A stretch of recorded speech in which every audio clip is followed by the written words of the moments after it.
ఒక పిల్లి వేగంలో చాలా శక్తివంతమైంది. ఒక పాము కన్నా 7 రెట్లు వేగంగా పిల్లి కదలికలైతే ఉంటాయి. తలుపు వేసి బంధిస్తే పిల్లి పులవుతుందని ఒక సామెత కూడా ఉంది. అది నిజమే. పిల్లి గోర్లు చాలా షార్ప్గా ఉంటాయి. అది వేగంగా అటాక్ చేసినప్పుడు ఖచ్చితంగా డ్యామేజ్ అవుతుంది. ఒక ర్యాబీస్ వచ్చిన పిల్లి కరవడం వల్ల మనిషి చనిపోయే అవకాశం కూడా ఉంది. ఎంత పవర్ఫుల్గా ఉండే ఈ పిల్లికి ఒక వీక్ పాయింట్ ఉందన్నమాట. అదేంటో మీకు చూపిస్తాను చూడండి.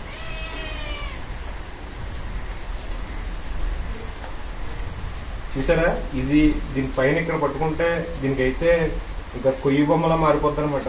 ఇంక ఎలాంటి రెస్పాన్స్ అయితే ఉండదు. ఇది మన పెద్ద పులి అలాగే ఈ పిల్లి రెండు ఒక జాతికి చెందినవే. పెద్ద పులిని పట్టుకున్నా సరే అది ఇలాగే అయిపోద్ది అనమాట. దీనికి రీజన్ ఏంటంటే చిన్నప్పుడు దీని తల్లి దీన్ని ఎక్కడ పట్టుకుని తీసుకెళ్తుంది.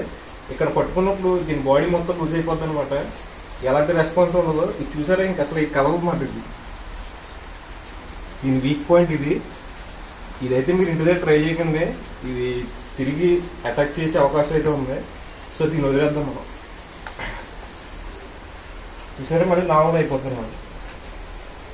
ఇక్కడ పట్టుకున్నప్పుడు మాత్రం ఇది ఒక ప్యారలైజ్ స్థితిలోకి అయితే వెళ్ళిపోద్ది.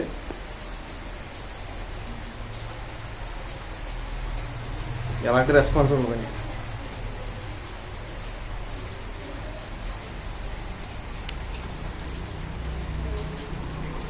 తల్లి పిల్లి తన పిల్లలను నోట కరుచుకొని తీసుకువెళ్ళేటప్పుడు అది చాలా సవాళ్ళను అయితే ఎదుర్కోవాల్సి ఉంటుంది. అది పరిగెత్తుతుంది, గెంతుతుంది, దూకాల్సి వస్తుంది. సో ఇన్ని విన్యాసాలు చేసినప్పుడు నోట కరుచుకున్న పిల్లి కింద పడిపోయే అవకాశం ఉంది. కనుకే జీవ పరిణామ క్రమంలో పిల్లి జాతి మెడ మీద పట్టుకుంటే ఇలా అచేతన స్థితిలోకి వెళ్ళిపోయే ఒక లక్షణాన్ని అయితే అలవరుచుకుంది.